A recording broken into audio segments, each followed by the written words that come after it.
Thank you. 감사합니다. Thank you for having me at the conference, at the Tech Plus conference. It's a big honor, and thank you to the Korean Institute for the Advancement of Technology. My name is Jonathan Flesher, and I head up business development and partnerships for a virtual reality animation studio named Bao밥sstudios.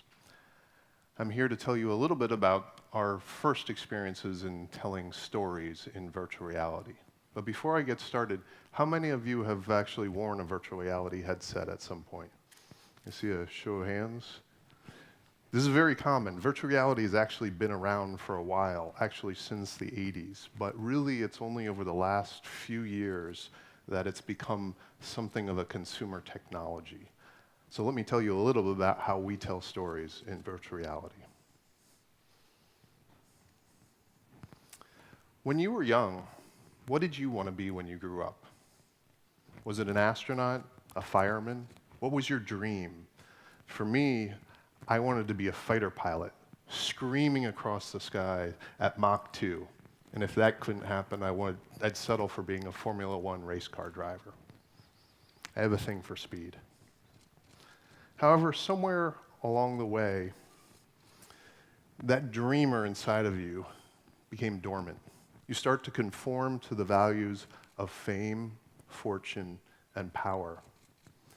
No one says when they're 5 years old that they want to be a C++ programmer, a forensic accountant, or an HR manager. Somehow we lost that dreamer inside of us. But there is a dreamer alive in all of us. It's part of the reason why we watch movies. It's why humans from the beginning of time have told stories and needed to hear stories. It's to experience worlds and people beyond their normal lives. Animation, simply put, is art in motion. Animation is something that allows us to dream again. It takes us to a different world and makes that world seem real. And that sounds a lot like virtual reality. I believe that animation was made for virtual reality. Since Pixar came around, there's been 3D, and nothing really else has happened. VR is the next big thing for animation. Bao밥sstudios was founded by a team of experienced animation and technology executives with a mission. And that mission is, we want to send audiences to new worlds, to draw them in through immersive stories and characters. We want to bring out their sense of wonder. We want to inspire them to dream again. We want you to be that 5-year-old again. Baobab is led by Maureen Fan. I like to call her our tiger mom. She's our CEO, and she's a pretty impressive woman. She started out in her career at eBay as a product manager, and then went to Harvard Business School, and then joined Zynga, where I met her.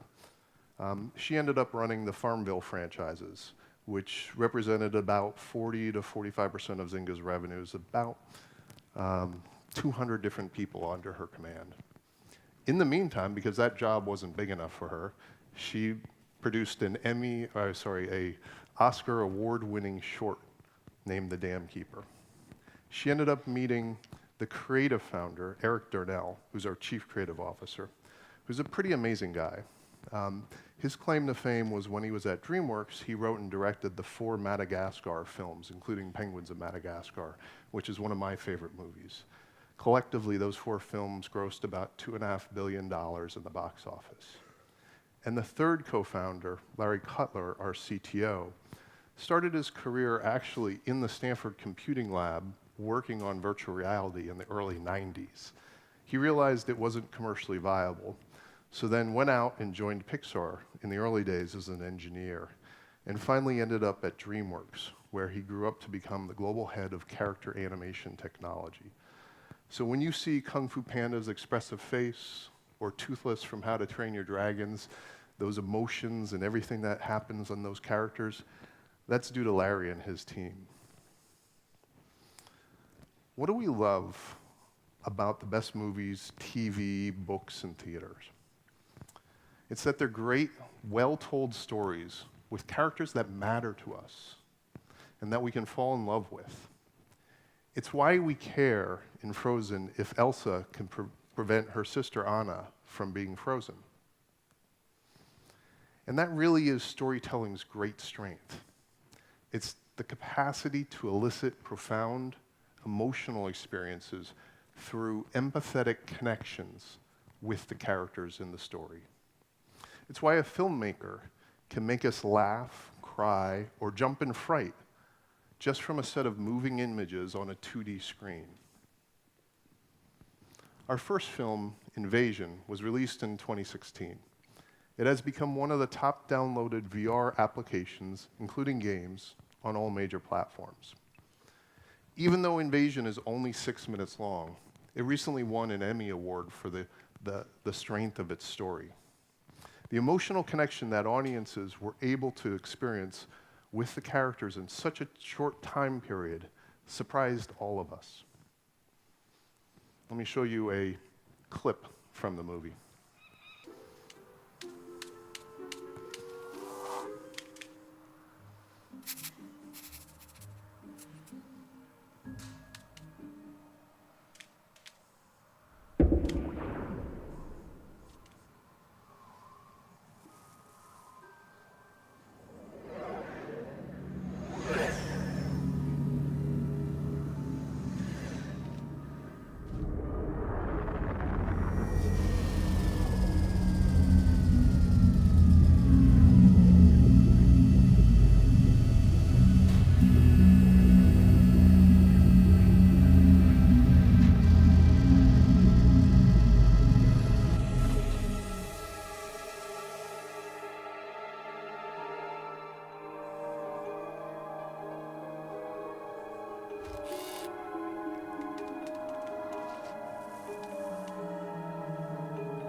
Originally, the two alien invaders, Mac and Cheese, were to be the star of the film. They're two lovable Laurel and Hardy types who are intent on taking over the Earth. However, we quickly learned that the bunny rabbit, Chloe, stole the show.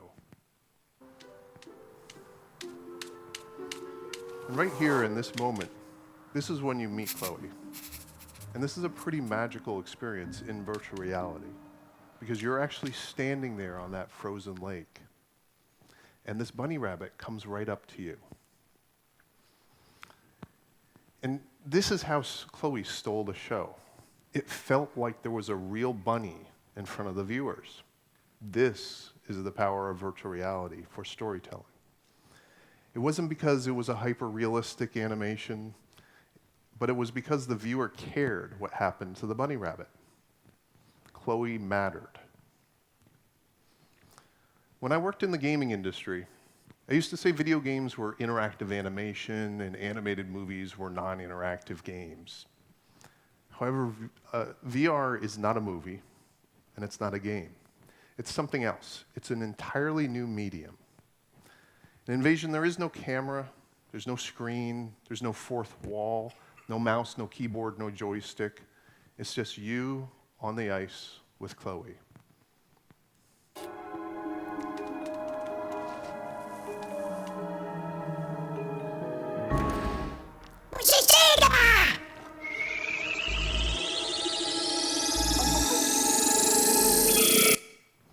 It's really interesting to watch people experience Invasion for the first time.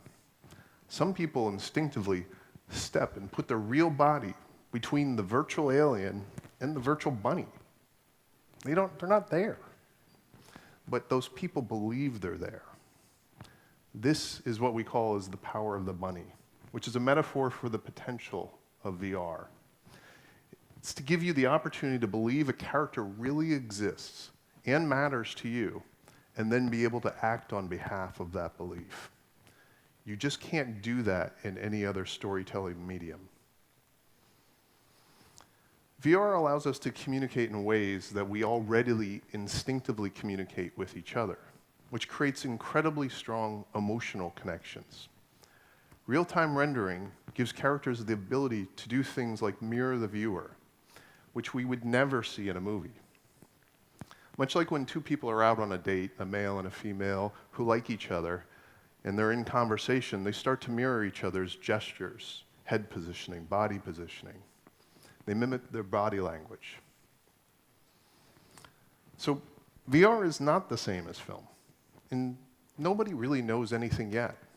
And don't believe them if they say they do. Film is an incredibly well-developed language that you can learn in any film school across the world. Pans, zooms, soft cuts, hard cuts, all those things are taught everywhere and understood and has been developed over decades. As an industry, we are developing an entirely new language for storytelling in VR. I'd like to share with you some of the things we have learned so far. This is the first opening scene, where you're standing on a frozen lake. Viewers look around and figure out where they are and generally like to get their bearings. And the audience may need some additional time to become acclimatized. A viewer could spend the entire invasion experience just staring off into the mountains and miss the entire story. This is definitely an issue for those who are new to VR, and will be less of an issue over time as audience gains more experience with the medium. Storyboards do actually matter. This is something that's very common in traditional film and television, but we didn't think would be applicable to VR because it was an immersive environment. They clarify acting beats and intention, and they allow you to explore ideas quickly and efficiently. They don't necessarily need to be in VR space, though that might be better, and we are exploring that. They help the crew, especially the animators, better understand what they're supposed to be doing. We know this because we didn't do storyboarding in Invasion. Cuts. Cuts work if you think they do. We use soft cuts between locations in Invasion because it was less jarring to viewers. Another option that we have been experimenting with is teleportation, or oftentimes referred to as blinking, to help people move around and explore an environment. Just make sure you give viewers enough time to get reoriented to their new positioning. Multiple points of interest are powerful and also challenging. For example, there's this time in Invasion where the aliens have come down and they're in front of you, and the bunny is behind you. Most viewers love this. They said they could feel the bunny's presence behind them, this virtual bunny that wasn't really there. They could feel it. They could feel her breath on their shoulders, probably the air conditioner, even when they weren't looking back. But some viewers were stressed because they didn't know where to look. They kept looking back at the bunny, back at the aliens, back at the bunny, back at the aliens. They weren't really sure what they should be paying attention to. You can maintain a degree of control over the viewer's experience when you capture and maintain their interests. Filmmakers are notoriously control freaks. They have a medium under which they have absolute control. But in VR, you have to capture the viewer's interests by inspiring the viewer to make the choice to pay attention to the things you want them to, when you want them to. Viewer interest comes from engaging the viewer so that they care about the character, the story, and what happens next. This is a really important one. Think like a magician. If you want the audience to look at you, look at the audience. It's very instinctual that when someone actually looks you directly in the eye, you can't take your eyes off them. One of the most engaging experiences is when the bunny comes up to play with you and looks directly into your eyes. If you want the audience to look at something else, have the characters look at that. Again, just like a magician would do with a sleight of hand. The bunny looking at the alien ship arrival significantly heightens the tension as they exit the ship. Everybody talks about spatialized audio in virtual reality. And we found that sounds designed to grab the viewer's attention needed to be louder than we would have thought. Oftentimes viewers are in a loud environment, and it's not standardized. But sound isn't always enough to inspire the viewer to look in a certain direction, even when loud and highly spatialized. We found that sound is just one of the many cues that are needed to engage a viewer's interest. Physics. Physics only needs to be real if the viewer expects it to be. Animation is all about exaggeration. Exaggeration in the animation seemed to work very well in the context of invasion. Well-animated characters are always worth the effort. Great animation brings characters to life for the viewer. Big, expressive eyes and mouths work wonders in communicating what the characters are thinking and what they're feeling. It dramatically increases the likelihood of an emotional connection with the audience. We animated at 30 frames per second for Invasion, similar to what traditional animation animates at. It's generally in film world, they animate at around 24 to 25 frames per second. We like the look much better than the native 90 frames per second that you see on the traditional VR headsets. But when things move quickly through the viewer's field of view, we needed to do something to diminish the strobing effect. And so we did this either by increasing the frames per second or adding motion blur. The environment itself always renders at 90 frames per second. Think twice before you kill the bunny. There was a version of the story in which Chloe didn't make it through. And there is a big difference in killing the bunny in a film and killing it in a media that is so realistic. Be careful when you kill the bunny in the VR. But the number one most important thing about telling a story in virtual reality is storytelling. Nothing replaces a good story. No amount of technical wizardry will make a flawed story compelling. Story always transcends the medium. It's why South Park, an American cartoon, works. The stories are great, but the animation is entirely secondary. Without a good story, all you have is novelty. A few cheap thrills, and maybe some pretty pictures. But you won't be able to maintain the viewer's interest for long. So this begs the question, can VR be a compassion engine? Take the example of a little girl crying on a park bench. In a film, in a movie theater, you'll feel empathy for her, but you will still sit back in your seat, not expecting to do anything, and wait for the story to play out. In a video game, you may go do something about it in order to complete the girl crying on the bench quest or level, but you won't necessarily empathize with her. Games are very ego-driven. In real life, if you're a good person, you have the ability to act on that empathy by helping the little girl. Maybe to help her find her parents, or consoling her, or bringing her to a policeman, or whatever the action requires. At Baobab, we want to combine the empathy of film with the agency of a video game, and ultimately the motivation of real life. We hope to create great stories and great characters like in a film, but unlike a film, have the ability to turn that empathy into action, which we call compassion. That's empathy in action. And that, to us, is the promise of VR storytelling. Asteroids is our second VR experience, which premiered this past year at Sundance in January. Asteroids follows the two aliens, Mac and Cheese, who you met in Invasion, up onto their ship in outer space. You learn that they're not the evil invaders you met in Invasion, but two individuals who care deeply about each other.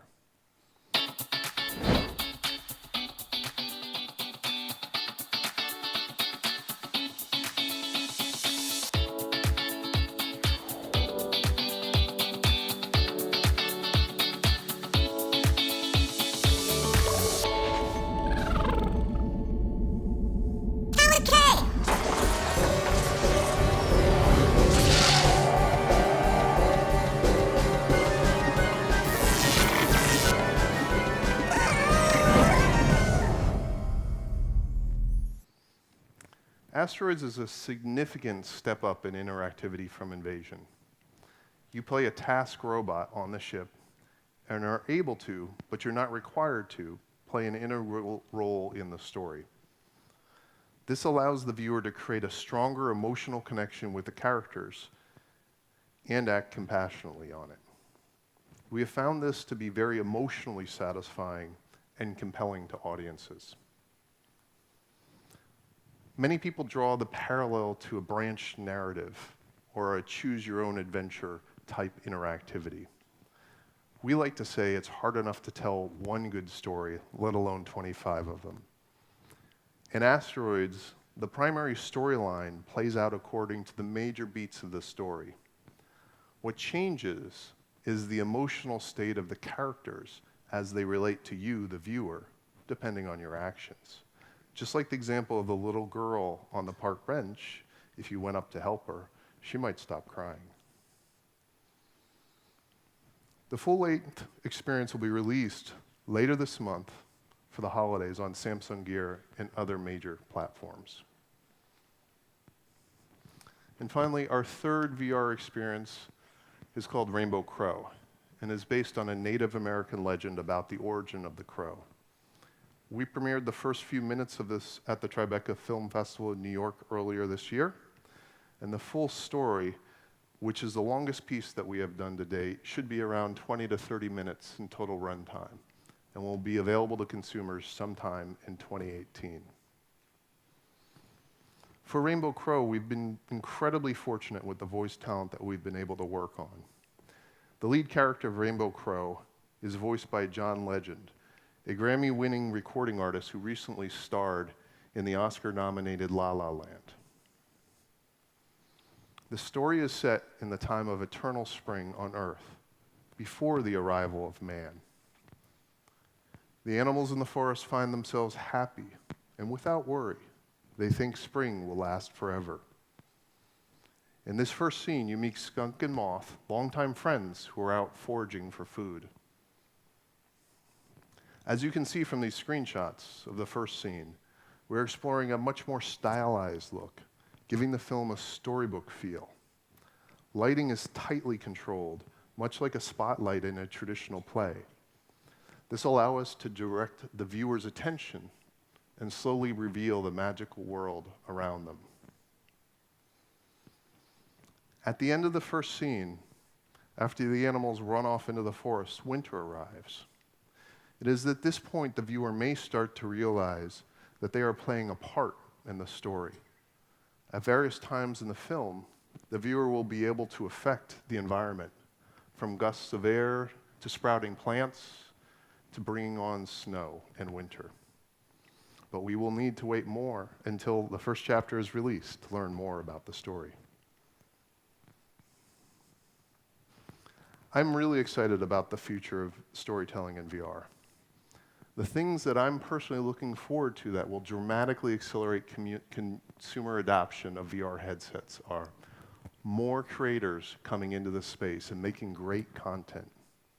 We're really looking for that killer app. Inside-out tracking. This is something that you guys have all heard about from HoloLens and Microsoft. This will allow for an untethered experience without the light boxes that you currently see for Rift and Vive and PSVR headsets. It's a much easier consumer setup.